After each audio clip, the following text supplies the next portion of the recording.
Yo, what's going on, guys? I'm Moxie Farnape, and this is my battle for Week 11 of D1 Season 4 for the PPL. This week I'm going up against Kelly, coach of the Maryland Torterrapins. Thanks to Kelly for for recording my side of the battle, and thanks to Rogue for joining for my team again. I know this battle is on Kelly's side just because he's having issues with his internet, or like with getting the battle from my side, so I was like, whatever, it's fine if you just have it from your side.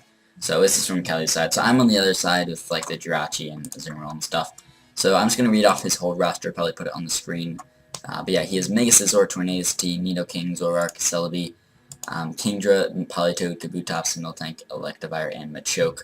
So definitely got a really scary team, so, especially with that Rain core. It's like Politoed and Kingdra, that's scary, and like Mega Scizor is even better in the rain, and then Tornadus is cool, Nidoking's really scary, Miltank's fat, so he's just got a good team, and a lot of scary threats. It was tough to build for this, but I have some cool threats and cool scary things. I'm actually open up my team on Showdown here. But as you can see, he brings the Politoed, Miltank, Kingdra, Celebi, Zoroark, and Mega Scizor, as I bring the the Salamence, Dark Trio, Hitmonlee, Azumarill, Jirachi, and Manectric. So, I was a little shocked to not see the Nidoking and not to see the Tornadus T. Outside of that, everything really makes sense. I didn't think he'd bring like Evire or Kabutops or Machoke.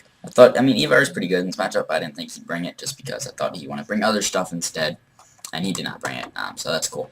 But I'm just going to go over my team. So first, I'll just go over it in the order that I have it on Showdown here. So I've Hitmonlee. We have a Fake Out Normal Gem set with Unburden, of course, and Close Combat Knockoff and Knock Punch. Almost max speed, I can outspeed Kingdra, and then I can check this thing if the rain's up. I can Fake Out, get my speed boost, and then I can outspeed Kingdra in the rain, so that's cool.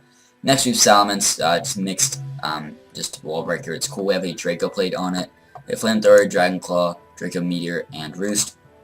Max speed and Naive, so I can speed tie with Celebi and I guess Miltank. I don't think I'll do max speed, but like any other base 100s, I think just those two. But yeah, yeah, it's just nice to break through the Miltank because the Dragon Claw plus Draco most likely kills if he's physically defensive. So that's cool. I have Flamethrower over Fire Blast because I'm not bad like most people. Because I really only need Flamethrower for Scizor. Even if I'm at -2 from a Draco, Flamethrower still 2 KOs like a max HP Scizor or Mega Scizor. So that's cool. Next we have Jirachi, aka George. We have a Colbur Berry with a Stealth Rock, Fire Punch, Iron Head, and U-Turn, Max Speed, and Jolly. Again, speed tie with those base 100s. So Stealth Rocks are just nice for his team, chip stuff down. Fire Punch for Scizor, Iron Head, Stab, and then just pivot around with the U-Turn. Next we have our Azumarill. We have a Lumberry on that with Aqua Jet, Play Rough, Waterfall, and Knockoff. I'm like rushing my words. I'm stumbling them all together. I don't know. But yeah, Lumberry, as I said, because I don't have a great Scald Switching on this team, really, to on my roster. Porygon 2 is probably my best Scald Switching, as I don't have a Grass type. Nothing, it doesn't mind being burned too much. It doesn't like the damage, but like, still, Porygon 2 is not the best Scald Switching, you know. I mean, I didn't bring it either way. I kind of wanted to bring it. It kind of didn't. I thought, you know, he'd bring like Tornadus with like knockoff, maybe like just like knockoff and stuff, and he'd bring a lot of knockoff bonds like Zoroark and Mega Scizor and stuff like that. So I thought, I don't know if P2 is the best, so I didn't bring P2. But as it was a Lumberry, so I can switch into the Politoed, take Scalds from that, hopefully not get burned twice, because you know I can take the burn the first time, use my Lum, and we're all good. And just play rough and play rough, Aqua Jet, Waterfall, knockoff, as I said. It's good stab, good coverage for his team. I had Toxic over knockoff originally, but I changed it. I think I changed it back to knockoff because I like it at Celebi or maybe to knock off something's item. It's pretty cool. And then I have like a bit of speed. By a bit, I mean like 20. Just a speed creep. I think Machoke or just like any. If he brought that, I didn't think he would. But if he brought it, you know, and he tried to speed creep me, then I have a little bit of speed on my Azu, so Azu could outspeed that. That's my plan there. But I didn't think he'd bring it, and he didn't either way, so it is what it is. Next, we have Dark Trio with a Custat Berry. We have Earthquake, Endure, Stone Edge, and what was our last move?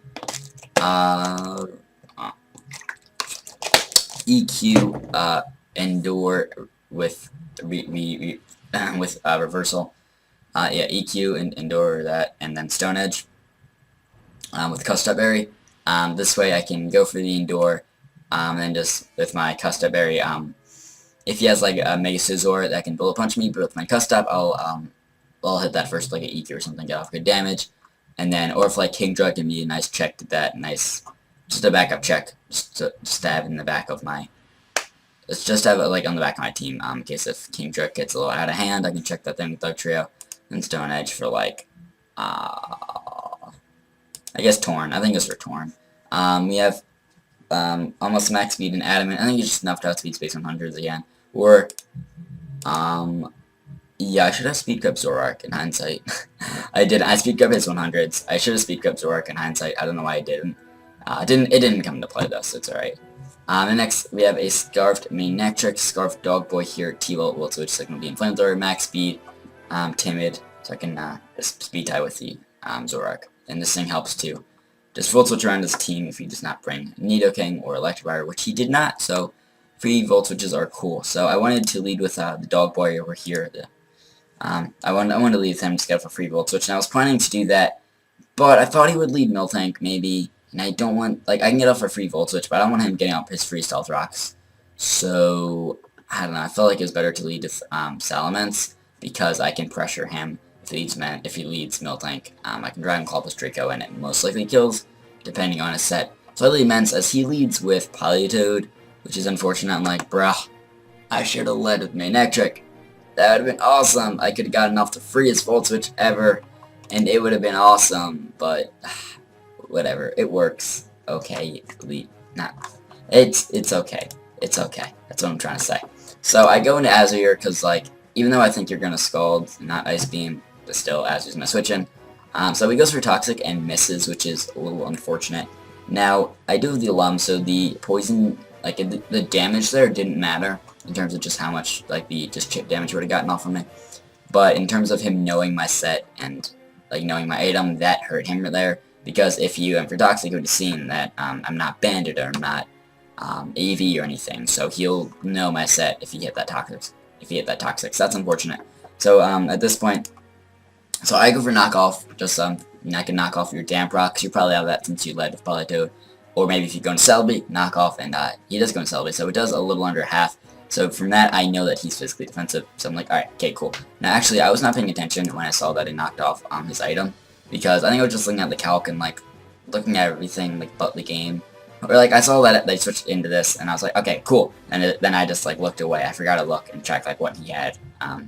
I assumed it was lefties, since I knew it was physically defensive.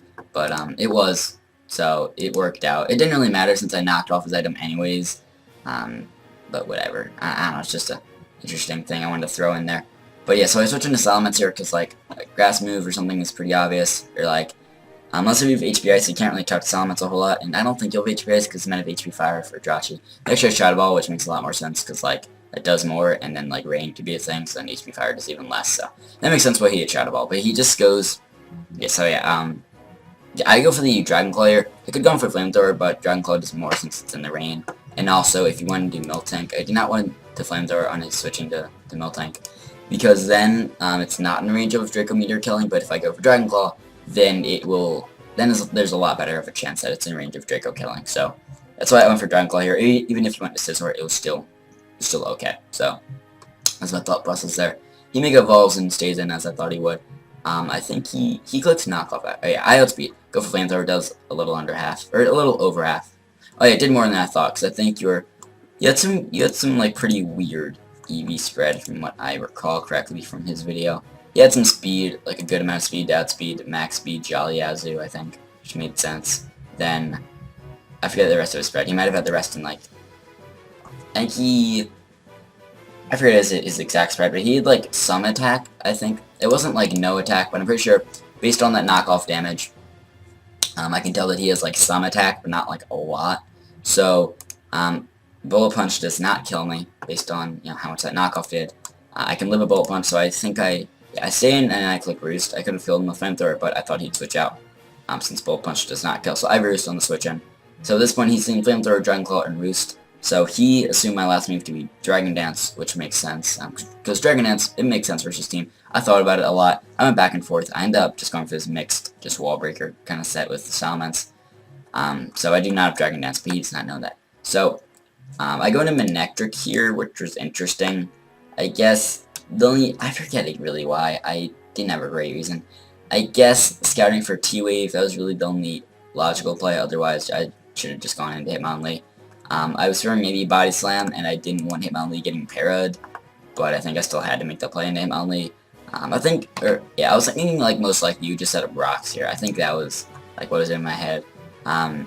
So I don't know why I went into this. I guess I was like, I can go into this free Volt Switch, which is cool, but like I have no reason to go into it really. Okay, I saw the curse in the switching, so I'm like, oh shit, that's bad. That's bad. I don't have a whole lot for a Curse Miltank. This is bad. So I Volt Switch here. I get off some chip damage. I can see that he's especially defensive, like I thought. Originally I thought he'd be physically defensive, but when I saw the curse, I thought he'd be especially defensive, and he is. So that's good and bad. Yeah, it's knowledge, which that's cool. So we go to the Earthquake here. I know it can live it with Hitmonlee, so that's good. It does a lot because Hitmonlee's not that strong. Not that bulky. He's really frail. So I just go for the close combat because I kind of need to. Well, that's a pretty cool like picture there. I might use that as the thumbnail screenshot. I don't know. We'll see. But I kind of thought he'd be Chopal. From not seeing the lefties there, I thought, yeah, he's probably Chopal. As much as I want to hope he's not, he probably is. So I wanted to... I mean, I didn't have any other play to make, so I had to click close combat either way. I could have clicked fake out and I guess gotten off a little more damage, but like I thought maybe if this kills or I get a crit or something, which I don't want to get a crit, but like if it kills or something, then if I can bring in Hitmonlee later and still use my fake out with the normal gem, that'd be cool. So I just go for close combat because faking out didn't really gain me much anyway, so it's alright. I go for close combat. Still does a good chunk. I mean, you know, he's a +1 and has Chopal, and he just knocks him out with EQ. So we're down 5-6 at this point. So that's a little unfortunate, but it's alright. So I can bring Immense. So now this Miltank's really scary because I don't have Hitmonlee anymore, and that was my main way of dealing damage to this Miltank. And now that I don't have that, I don't really have a great way of just hitting this thing hard. My best way is Draco Meteor from Salamence, but I can't really go for that too much, like without switching out and coming back in. It's just annoying. So I go for Draco here because it'll kill, even though he's specially defensive. I know it kills, so that's cool. But I need to click Draco and hope that he stays in. He does stay in. Because he expected me to have Dragon Dance and then just Flamethrower, Dragon Claw, and Roost. So he did not expect Draco. Well, I have Draco, and luckily I am able to knock him out. Well, not luckily, because I was guaranteed to kill. I don't think it was a roll. Even if it was highly in my favor. But I knock him out, which is cool. So here he brings in Politoed. I really have no reason to stay, and I don't do a whole lot with Dragon Claw. I don't do a whole lot with Draco. I gotta switch out. I go right and do Azu, as I know it's pretty predictable, but I kinda have to anyway, so I just go into Azu. He Ice Beams, it does like nothing. He doesn't freeze, so that's cool. As here, I think I click I click Knock Up again. So he actually sped me there. I did not see that in the game. I guess I just thought I outsped him. I don't know.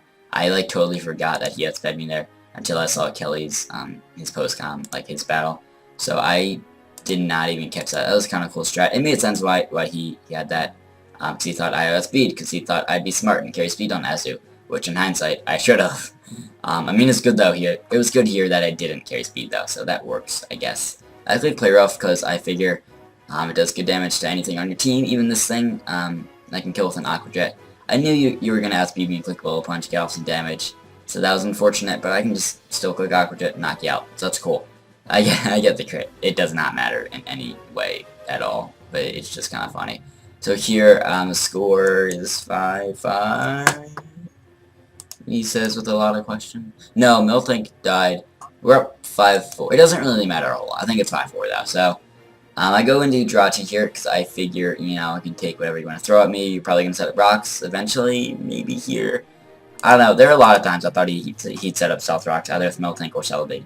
But he hasn't yet, so I'm like, oh, okay, cool. I mean, that works, because then Salamence can come in freely. So if he goes for the Shadow Ball, gets his Def Drop. I think I was still going to be able to live the Shadow Ball. I think now was a roll, but not in my favor. I forget the exact calc, but I just go for that. Just pivot out. because I can just do that and just it would kill Celebi anyway. So just a really free chance to just go for that. So I go into Dog Boy here as I can just get off another free pivot attack. I go for Volt Switch. He switches into this one like, okay, cool. I go back into Jirachi. We're in the same situation. I get a crit. It doesn't matter. It doesn't change anything. I was going to make the same play anyways. The damage didn't affect anything. So I go back into Jirachi. Click U-turn because it's free as dicks. And he stays in, sacks this thing off. So 5-3. That's pretty cool. So I'm like, oh, yo, cool. That was like a lot of pivoting, and it was pretty badass there, because like you had nothing to stop it, and I was just going for it, and it was awesome. So we go into Mence here, because he's a beast. Yeah, I go into him because I figure he's the safest play for anything on your team. I could have gone into Dog Boy here and just gotten off a Volt Switch, I suppose. That might have been my safest play, but I think I had some reason not going into that. I went Silence either way, and I thought Dragon Claw, which knocks this thing out, because I know it'll knock it out. I don't need to go for Draco, lower my special attack when I don't need to, so that's cool. So, here he brings in Kingdra. So, let me pause real quick. Again, pretty cool screenshot. So, I stayed in, because I do not want to go into Azu, because that thing gets 2-KO'd by Surf, and if he makes a good play, then Azu can die and get 2-KO'd, which is bad. He could have HP Grass or something too, and could go for that here. So if I stay in and he goes for HP Grass, I eat that shit up like it does like -2%, and that's just awesome. So that's cool. I figured he'd go for like a Dragon move or like Ice Beam here, so I just stayed in Silence anyways, because then I can bring in Azu later. But I thought, there's still a chance you think I'll switch and then go for like Surf or something. So I stay in with Mence. And I clicked Dragon Claw because, even though Draco kills and Dragon Claw does not, I just need damage, because if I go for Draco and I miss, that is really bad. I need to just click Dragon Claw, get off damage. You're going to die to the next Life Orb hit anyway, so it's not a huge deal. I don't think it really changed much, really anything, I don't think. Here's what it is. So, I mean, because if I miss that, then that's bad, but since I hit that, like even if he didn't kill himself there, I could have brought in, like, Manectric or Lotwin out's bad, but like, I mean, Azu could have killed Aqua Jet then, or just like, I just needed to lower that thing down. So here, I knew all I had left was this thing, so I brought in Jirachi, which is interesting. Now, I did not know his full, wait, what's the lighting doing? It just kind of suddenly got brighter. I don't know. That was random, but I go into Jirachi here because I did not know his full set. Now, his full set, he had, I think, 3 Dark Attacks and U-Turn. I think it was like Foul Play, Knock Off, U-Turn, and Dark Pulse. I did not know that. I thought he had Sludge Bomb. I assumed he was going to have Sludge Bomb. I didn't know his full set, too, so like, I didn't know what item. He was Scarfed. I didn't know that. I thought it was going to be like Life Orb or maybe E-Bolt or something. So I didn't want to go into Azu because I think like a Life Orb or like an E-Bolt Sludge Bomb would kill me from the range I'm at. So I don't want to go into Azu and have you just Sludge Bomb me, because that'd be bad. So I go into Jirachi here because I know it can live any hit, barring a Life Orb knockoff, so I'm going to hope you don't have that. But no, you go for Dark Pulse, I eat that up. You don't flinch me. Just in a sec. I U-turn. It doesn't kill, but I can bring in Manectric, or really anything here. I could have brought in Azu and clicked Aqua Jet. It didn't matter what I brought in. I know he's not Life Orb, so Sucker Punch won't kill me, which is awesome. Unless we crits, then worst thing, I just go into Azu, click Aqua Jet, and we're fine. I go for Signal Beam because I'm cool. It doesn't matter what I went for there. I think Flamethrower still killed either way, even in the rain, so it doesn't matter. But yeah, I killed these Zoroark there, and I win, which is pretty cool. So we win in a 4-0. So good game to Kelly. Thanks for the match. Shout out to Doug Trio for doing nothing at all. Never saw the field. So sad. But yeah, GG to Kelly. So we win 4-0, which is cool for me. It gives me some confidence because, you know, after those first 2 games, I wasn't feeling too confident. And last week versus Paul, we won, but like, it was a lot of hacks, so it wasn't the most prideful victory, you know. But we beat Kelly here, so that, you know, gives me some confidence, makes me feel good about myself, which is cool. I mean, he said it himself. He had some lackluster prep, like not bringing Nidoking was a bit of a misprep, I think, and he said that himself. So I think because Nidoking I did not have switching for. I need Dugtree to trap it and check it, so like I could still deal with it, but like I did not have switching. But yeah, GG to Kelly, as I said like 5 times. So let me actually talk about the championship standings and how it works in the PPL. They don't have playoffs, they just have just champion. The person that's at the top of the standings is the champion, and that's it. Like, there's no playoffs, there's no championship match, there's just, no, yeah, top, you win.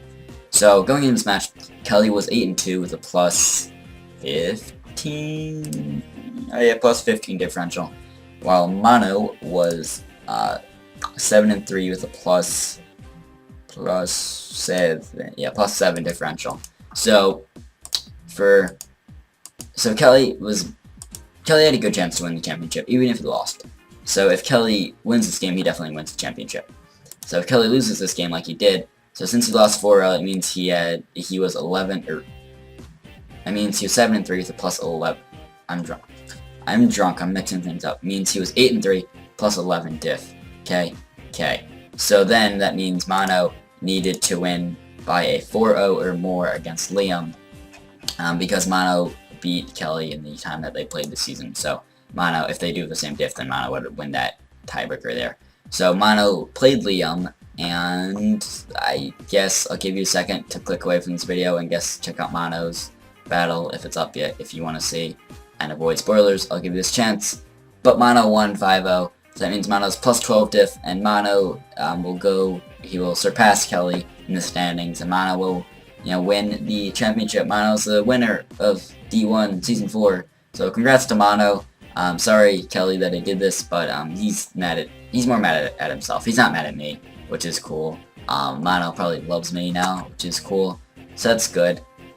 So yeah, it was fun doing these 4 games for George. It was nice.